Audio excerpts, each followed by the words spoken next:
Hello बच्चों, आज JEE main के इंजीनियरिंग का डे 1 था। बहुत सारे बच्चे अपेयर हुए हैं। उनमें से बहुत सारे बच्चों से मेरी बात हुई है। क्या गलतियां उन लोगों ने की है उसको मैं 5 पॉइंट्स में समराइज करूंगा। प्लीज आप ये मिस्टेक्स रिपीट ना करें। सबसे पहला पॉइंट है, लास्ट मिनट में बहुत सारे बच्चों ने स्ट्रैटेजी चेंज कर दी। यानी किसी को लगा कि मैं फिजिक्स कर लेता हूं। आप जब मॉक टेस्ट देते थे या जब भी आप रिवाइज करते थे, आपका एक ऑर्डर था कि मैं पहले फिजिक्स करूंगा, फिर केमिस्ट्री, फिर मैथ्स। आपने लास्ट मोमेंट में पता नहीं फ्रेंड की बात सुनी या पड़ोसी की बात सुनी, आपने स्ट्रैटेजी चेंज कर दी कि लगता है मैथ्स का पेपर ऐसा आएगा तो मैं पहले मैथ्स कर लेता हूं या मैं पहले फिजिक्स कर लेता हूं। तो ये गलती बहुत सारे बच्चों ने की है। पेपर के बाद उन्होंने मुझे बताया कि जितना स्कोर वो कर सकते थे वो नहीं कर पाएंगे। क्यों? क्योंकि लास्ट मोमेंट में उन्होंने अपनी स्ट्रैटेजी चेंज की है। तो जो भी बच्चे अब एग्जाम देने जाएंगे कल से, प्लीज आप ये ध्यान रखना, जो भी आपने पेपर अटेम्प्ट करते वक्त स्ट्रैटेजी रखी है मॉक में या कोई भी प्रैक्टिस टेस्ट पेपर आपने दिया है, आप वही स्ट्रैटेजी एग्जाम में रखेंगे। Do not change your strategy. Point number 2, do not attempt the question twice. ऐसा बहुत सारे बच्चों को लगता है कि यार मैंने पहली बार सॉल्व किया, वो गड़बड़ तो नहीं हो गई।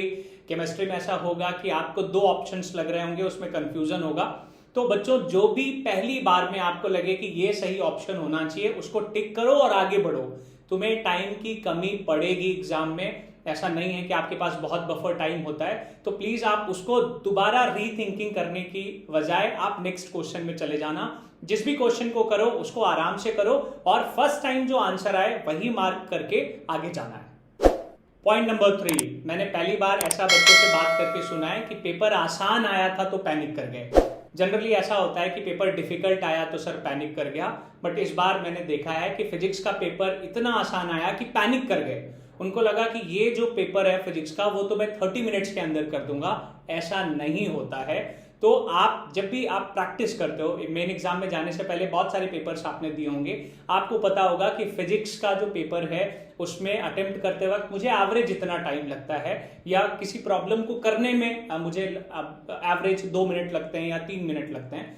तो आप कभी भी पेपर बहुत आसान लगे, फटाफट बनता जाए, तो पैनिक मत करो। उसको उतना ही टाइम दो जितना टाइम आपको लगता है मॉक टेस्ट में या प्रैक्टिस टेस्ट में। So please do not panic if you feel कि फिजिक्स का पेपर बड़ा आसान आया, 30 मिनट्स में रैप अप कर दें। Do not repeat this mistake.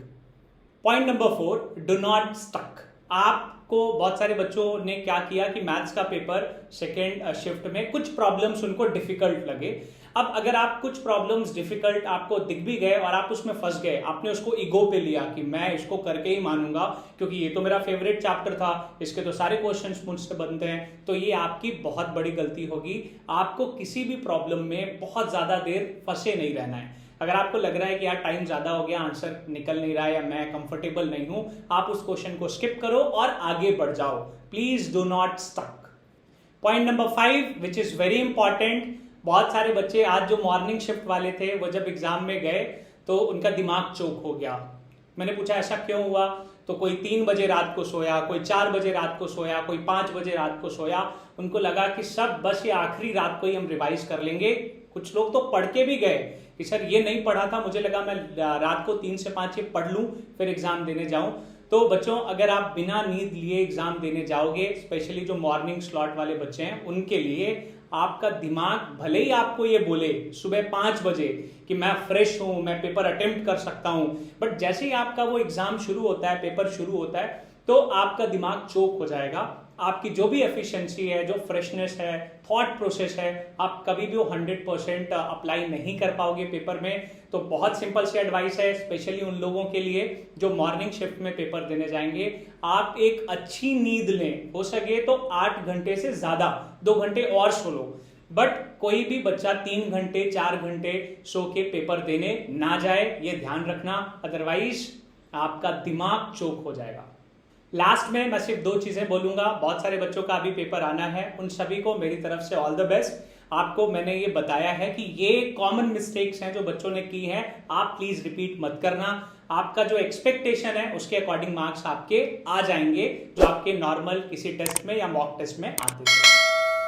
दूसरा, जिन बच्चों का पेपर हो गया है और उनको लग रहा है कि यार पेपर बहुत अच्छा नहीं हुआ, मैं और अच्छा कर सकता था, यार आपके पास एक अटेम्प्ट और है, इसलिए कोई भी बच्चा परेशान नहीं होगा। जस्ट रिलैक्स, थोड़ा ब्रेक ले लो 1 या 2 दिन और फिर उसके बाद जुट जाओ, वर्क हार्ड।